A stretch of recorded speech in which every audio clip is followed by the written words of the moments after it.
হোমিওপ্যাথিতে মায়াজমের গুরুত্ব অপরিসীম। কিন্তু এই মায়াজম নিয়ে বিভিন্ন ডাক্তাররা অনেক রকম কথা বলে গেছে।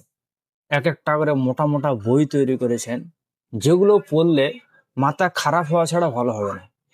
কিন্তু আমাদের হ্যানিম্যান স্যার মায়াজম বিষয়ে জাস্ট 4 থেকে 5টি কয়েকটি লাইনে বলে গিয়েছে। সেই কয়েকটি লাইন জানলেই, ভালোভাবে মাথার মধ্যে ঢুকে নিলেই মায়াজম চ্যাপ্টারটা পুরো ক্লিয়ার হয়ে যাবে। অতিরিক্ত এটা নিয়ে মাথা ঘামানোর বা এক্সট্রা হেডেক নেওয়ার, অতিরিক্ত চাপ নেওয়ার এর মধ্যে আমি কিছুই দেখি না। আপনারা সবাই জানেন হোমিওপ্যাথিতে 3 ধরনের মায়াজম আছে। একটা হচ্ছে সরিক মায়াজম, একটা হচ্ছে সাইকোটিক মায়াজম এবং একটি হচ্ছে সিপিলিটিক মায়াজম। তো মায়াজমের কাজকে প্রথমে আমি আগে বলে নেই। দেখুন, যখন আমরা কোনো পেশেন্টসকে দেখি, পেশেন্টস আমার কাছে আসলো, তার একটা গুছিয়ে ভালো কেস টেকিং করে নিলাম। কেস টেকিং করার পর তার যে সিলেকশন মেডিসিনটা আসছে, যেই ওষুধের লক্ষণ সব থেকে বেশি কভার করছে, সেই মেডিসিনটি আমি সেই রোগীকে প্রেসক্রাইব করলাম। সবার আগে যে মেডিসিনটি লক্ষণ প্রকাশ পাচ্ছে, সব থেকে বেশি মিলছে আপনাদের, সেটি প্রেসক্রাইব করতে হবে। কোনো মায়াজমেটিক ওষুধ আপনাদের প্রেসক্রাইব করলে চলবে না, এটা আপনাদের বুঝতে হবে। যদি তার ব্যাকগ্রাউন্ডে যদি সিপিলিটিক থাকে, সিপিলিটিক হিসাবে মায়াজম হচ্ছে অ্যান্টি সিপিলিটিক ওষুধ মার্কসল হচ্ছে সব থেকে সবার আগে প্রেসক্রাইব করা হয়ে থাকে। কিন্তু ওষুধ মিলছে লাইকোপোডিয়ামের, সেক্ষেত্রে আপনাকে লাইকোপোডিয়াম প্রেসক্রাইব করতে হবে, মার্কসল দিলে রোগী সারবে না। এটা আপনাদেরকে আগে বুঝতে হবে। কেউ কেউ এমন আছে, আমি দেখেছি, লক্ষ্য করে দেখেছি, ওষুধ সিমটমস আছে নেট্রামিউরের, হুবহু নেট্রামিউরের, কিন্তু তার শরীরে বিভিন্ন ধরনের skin disease, doubt fungal infection নিয়ে আসছে, সে সালফার প্রেসক্রাইব করে দিয়েছে। অথচ সালফার 2-1টা লক্ষণ ছাড়া বেশি কিছু নেই, কিন্তু ম্যাক্সিমাম লক্ষণ নেট্রামিউরের মিলেছে। সে কি করছে, নেট্রামিউর প্রেসক্রাইব না করে সালফার প্রেসক্রাইব করে দিয়েছে। কিন্তু অ্যাকচুয়ালিতে তার selection choice of the medicine হওয়া উচিত ছিল নেট্রামিউর, এবং এই নেট্রামিউর দিয়ে তার ফাঙ্গাল ইনফেকশন পুরোপুরি ঠিক হয়ে যেত। সে মায়াজম নিয়ে অতিরিক্ত ভেবেছে, সেটাই আমি আজকে ভিডিওতে কভার করব বিস্তারিত হবে। সবার আগে আমাদের জানতে হবে মায়াজম আমাদের কেন প্রয়োজন পড়ে। দেখুন, আমাদের হোমিওপ্যাথিতে যখন আমরা সঠিক ওষুধ সিলেকশন করি কোনো রোগীকে, সে ওষুধ যদি ঠিকভাবে কাজ না করে বা কাজ করেছে কিন্তু তারপর থেকে রোগটাকে পুরোপুরি ঠিক করছে না, তখন আমাদের মায়াজমেটিক চিকিৎসা 2-1টা ডোজ লাগতে পারে। কিন্তু এই নয় তার মানে যে আপনি মায়াজমেটিক ওষুধ আপনাদের প্রেসক্রাইব করতে হবে শুরু থেকেই আর এবং সেই রোগীকে ঠিক হয়ে যাবে, সেরকম কোনো ব্যাপার নেই। সঠিক ওষুধ সিলেকশন করলে নেট্রামিউর প্রেসক্রাইব করার পর তার ফাঙ্গাল ইনফেকশন অনেকটা ভালো আছে বা শরীরের অন্যান্য সমস্যা অনেকটা ভালো আছে, কিন্তু ভালো থাকতে থাকতে দেখা যাচ্ছে মোটামুটি 70% ইমপ্রুভ হয়ে সেখানে আটকে আছে, পরবর্তীকালে আর পিওর হচ্ছে না, তখন আমাদের মায়াজমেটিক চিন্তা ভাবনা করতে হবে। সেই জন্য আমাদের ফ্যামিলি হিস্ট্রি, পাস হিস্ট্রি নেওয়া খুবই জরুরি হয়ে পড়ে। ফ্যামিলি হিস্ট্রি টেস্টিং করার সময় ফ্যামিলি হিস্ট্রি, পাস হিস্ট্রি নেওয়ার এই একটাই কারণ, মায়াজম সিলেকশন করার জন্য। তার ব্যাকগ্রাউন্ডে কি আছে, বংশের মধ্যে কার কি রোগ বেশি হয়েছিল, তার সুগার হয়েছিল নাকি থাইরয়েড হয়েছিল নাকি শ্বাসকষ্ট, হ্যাপানি, প্যারালাইসিস, এই সমস্ত কিছু কি রোগ আছে, সেই ভিত্তিতে আপনাদের আমাদের বোঝার জন্য সুবিধা করে দেয় তার মায়াজম কি আছে। এখন তখন কি হয়, নেট্রামিউর প্রেসক্রাইব করে তার 70% যে কমিয়েছিল তারপর আর ঠিক হচ্ছে না, তখন তার ব্যাকগ্রাউন্ড চেক করে দেখতে হবে সে কোন, বা তার বর্তমান কমপ্লেন্ট চেক করে দেখতে হবে তার সে কোন মায়াজমের অন্তর্ভুক্ত করছে, সরিক, সিকিলিটিক নাকি সাইকোটিক। তো তখন কি করতে হবে, তখন আমাদের 2-1টা ডোজ, বেশি না 2-1টা ডোজ, মাঝখানে চিকিৎসার মধ্যবর্তী সময়ে 2-1টা dose antipsychotic medicine, anti miasmatic medicine দিয়ে মোটামুটি 2-1 সপ্তাহ কাল অপেক্ষা করে আবার আগের ওষুধ চালাতে হবে। এইভাবে আপনাদের মায়াজমকে বিবেচনা করতে হবে। মায়াজম মানে এই নয় যে আপনি শুধু মায়াজমেটিক চিকিৎসা করে যাবেন এবং রোগ ঠিক হয়ে যাবে, সেরকম কোনো ব্যাপার নেই।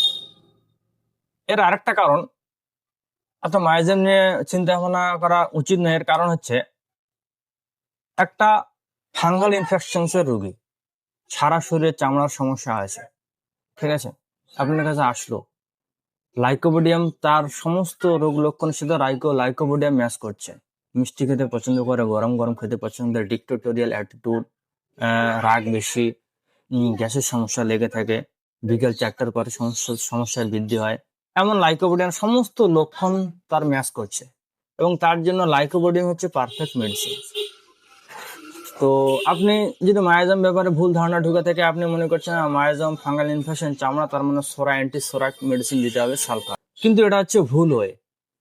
আপনাদের বুঝতে হবে যে লাইকোপোডিয়াম যে ওষুধটা আপনি প্রেসক্রাইব করছেন চামড়ার সমস্যার জন্য, ফাঙ্গাল ইনফেকশন জন্য, সেটা যে শুধু অ্যান্টিসাইকোটিক মেডিসিন তা নয়, এটি অ্যান্টিসোরিকো মেডিসিন। অ্যান্টিসোরিক কভার করে এই মেডিসিনটি, অ্যান্টিসাইকোটিক, অ্যান্টিসিফিলিক। সেই জন্য আপনাদের বুঝতে হবে যেগুলো কনস্টিটিউশনাল ডিপ অ্যাক্টিং যতগুলো মেডিসিন আছে, চাহে ক্যালিকার হোক, চাহে সালফার হোক, চাহে মার্কসল হোক, চাহে ন্যাট্রাম হোক, চাহে ল্যাটিসিস হোক, বা যেই হোক, কস্টিকাম হোক, যে মেডিসিনগুলি হোক, ডিপ অ্যাক্টিং যে মেডিসিনগুলো আছে, সব মেডিসিনই সব মায়াজম কভার করে। কস্টিকাম কি শুধু সাইকোটিক মেডিসিন? নো, এটি অ্যান্টিসোরিকো মেডিসিন। কস্টিকাম অ্যান্টিসিফিলিটিকো মেডিসিন, তবে 5 গ্রেডের অ্যান্টিসাইকোটিক মেডিসিন। থুজা কি শুধু অ্যান্টিসাইকোটিক মেডিসিন? নো, এটি অ্যান্টিসোরিকো মেডিসিন। ফলে কি আপনারা ক্লিয়ার হয়ে গেছেন যে সব মেডিসিনই সব মায়াজম কভার করে। সুতরাং মায়াজম নিয়ে অত চিন্তা ভাবনা করার কিছু নেই।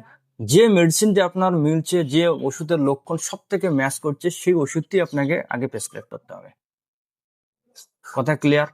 পরিষ্কার আমি বলছি, আমি আবারও বলছি, মায়াজম নিয়ে বেশি চিন্তা ভাবনা করার কিছু নেই। আপনাদের একটা জিনিস মাথার মধ্যে ঢুকে নিতে হবে যে সব মেডিসিনই, প্রায় সব মায়াজমই কভার করে। টিউমার কি মার্কসল দিয়ে সারবে না? মার্কসল তো অ্যান্টিসিপিলিটিক মেডিসিন। আমি সারিয়ে দেখিয়েছি, আমার গুরুজি বহুত কেস সারিয়ে দেখিয়েছে। সারবে না? সারবে, কারণ সেটা অ্যান্টিসাইকোটিকও কভার করে। এই জন্য সব মেডিসিন, সব মায়াজম যেহেতু কভার করে, সেই জন্য মায়াজম নিয়ে কসকসানি করার কোনো রকম কোনো প্রয়োজন নেই। তবে হ্যাঁ, একটা জিনিস আপনাদের মাথায় রাখতে হবে, যখন আপনি সবার আগে আপনাদের সঠিক মেডিসিন সিলেকশন করতে হবে। সে যে মায়াজম হোক বা কি মায়াজম, সেটা আপনার দেখার বিষয় নয়। আপনার টিউমার নিয়ে পেশেন্ট আসছে, কিন্তু মার্কসলের লক্ষণ মিলছে, আপনি আগে মার্কসল প্রেসক্রাইব করতে হবে আপনাকে। হ্যাঁ, তবে মার্কসল প্রেসক্রাইব করার পর তার সঠিক মেডিসিন যখন আপনি সিলেকশন করছেন, সঠিক মেডিসিন সিলেকশন করার পরও যদি ঠিক মতন কাজ না করে, বা কাজ করছে 50%, 60%, 70% পর্যন্ত আরাম লেগেছে, তারপর বাকিটা আর সারছে না, ওইভাবে বন্ধ হয়ে আছে, তখন আপনাদের একটা অ্যান্টি মায়োজেমেটিক্স ওষুধ সিলেকশন করতে হতে পারে মাঝখানে। তারপর ওই ওষুধটা টোটালি বাদ দিয়ে নয়, চিকিৎসার মধ্যবর্তী সময় আপনাদের অ্যান্টি মায়োজেমেটিক চিকিৎসা চালাতে হবে। টিউমারের পেশেন্ট ছিল, আপনি মার্কসল দিয়েছেন, অনেকটা আরাম আছে, তারপর আর ঠিক হচ্ছে না, তখন আপনাদের বিবেচনা করতে হবে, যেহেতু টিউমার হয়েছে, এটা একটা সাইকোটিক ম্যানিফেস্টেশন, সেই জন্য আপনাদের চিকিৎসার মধ্যবর্তী সময় 2-1টা ডোজ অ্যান্টিসাইকোটিক মেডিসিন প্রেসক্রাইব করতে হবে। যেমন দুটো মেডিসিন আছে, থুজা এবং মেডোরিনাম, যেটার একটু 2-1টা লক্ষণ মিলিয়ে নেওয়ার চেষ্টা করবেন। থুজার লক্ষণ মিলে থুজা 1 বা 10 2 থেকে 1টা ডোজ প্রেসক্রাইব করবেন, বা মেডোরিনামের লক্ষণ মিলে মেডোরিনাম 2-1টা ডোজ প্রেসক্রাইব করবেন। ওটা প্রেসক্রাইব করার পর অ্যান্টি মায়োজমেটিক মেডিসিন প্রেসক্রাইব করার পর মোটামুটি 7 দিন, 14 দিন বা 21 দিন অপেক্ষা করবেন। কিছুদিন অপেক্ষা করার পর আবার সেই আগের ওষুধ, যে মার্কসল চলছিল, সেই মার্কসলটা আপনাদের রিপিট করতে হবে, সেই ওষুধই চলবে। তো এইভাবে আপনাদের মায়োজমেটিক চিকিৎসা করতে হবে। বা দেখা যাচ্ছে চামড়ার সমস্যা নিয়ে আসছে, চামড়ার সমস্যা প্রচন্ড, সারা শরীরে ছড়িয়ে গেছে, ফাঙ্গাল ইনফেকশনস, ন্যাট্রামিউরের লক্ষণ মিলছে, সবার আগে আপনাদের ন্যাট্রামিউর প্রেসক্রাইব করতে হবে। ন্যাট্রামিউর দিয়ে কতটা ইম্প্রুভ হচ্ছে, কতটা উন্নতি হচ্ছে দেখতে হবে। যদি সেই ওষুধ দিয়ে পুরোপুরি ঠিক হয়ে যায়, তাহলে ঠিক হয়ে গেল, কারণ ন্যাট্রামিউর দিয়ে যে চামড়ার সমস্যা ঠিক হবে না তেমন কোনো ব্যাপার নেই, কারণ সেটিও একটা সরিক মেডিসিন, অ্যান্টিসরিক মেডিসিন। সো যদি বাই চান্স না ঠিক হয় বা পুরোপুরি ঠিক হচ্ছেন, তখন মধ্যবর্তী সময়, চিকিৎসার মধ্যবর্তী সময় আপনাদের অ্যান্টি, সব থেকে king antipsoric medicine sulphur prescribe করতে হতে পারে 2-1টা ডোজ। মোটামুটি কিছুদিন অপেক্ষা করে আবার সেই ন্যাট্রামিউর হায়ার পটেন্সিতে প্রেসক্রাইব করবেন। এইভাবে আপনাদের চিকিৎসা চালাতে হবে। মায়াজাম নিয়ে অতিরিক্ত ঘামানোর, মাথায় ঘামানোর কিছু নেই। তবে 3টে জিনিস মনে রাখবেন, অ্যান্টিসাইকোটিক মেডিসিন হচ্ছে সব থেকে গ্রেট। অ্যান্টিসাইকোটিক মেডিসিন হচ্ছে থুজা, মেডোরিনাম। অ্যান্টিসিপিলিটিক হচ্ছে মার্কিউরিয়া, সিপিলিনাম। আর অ্যান্টি সরিক হচ্ছে সালফার। তো এই কয়েকটা মাথা রাখবেন, যখন আপনাদের এই 3-4টে মেডিসিনই মাথা রাখতে হবে: antipsoric sulphur, antipsychotic Thuja, antisyphilitic merc sol. এই 3টে জিনিস মাথা রাখবেন, এতটুকু মাথা রাখলে হবে। এবং যে মেডিসিনসের লক্ষণ মিলছে, সেই মেডিসিনটি আপনাদের প্রেসক্রাইব করতে হবে। যদি সেই ওষুধে পুরোপুরি না ঠিক হয়, বা সঠিক ওষুধ সিলেকশন করার পরও যদি কাজ ঠিক মতো না করে, তখন তার পাস্ট হিস্ট্রি, ফ্যামিলি হিস্ট্রি বা প্রেজেন্ট কমপ্লেন্ট যে মায়োজমে কভার করছে, সেই মায়োজম ভিত্তিক সেই অ্যান্টি মায়োজমেটিক 2-1টা ডোজ প্রেসক্রাইব করতে হবে, তারপর সে আগের ওষুধেই চলবে। তো এইভাবে আপনাদের চিকিৎসা করতে হবে। সো আশা করছি মায়োজম বিষয়টা আপনাদের ক্লিয়ার হয়েছে। অতিরিক্ত মায়োজম নিয়ে মাথা ঘামানোর কিছু নেই। যদি এই রিলেটেড কোনো প্রশ্ন থাকে, তো অবশ্যই কমেন্ট সেকশনে কমেন্ট করতে ভুলবেন না। So thank you so much.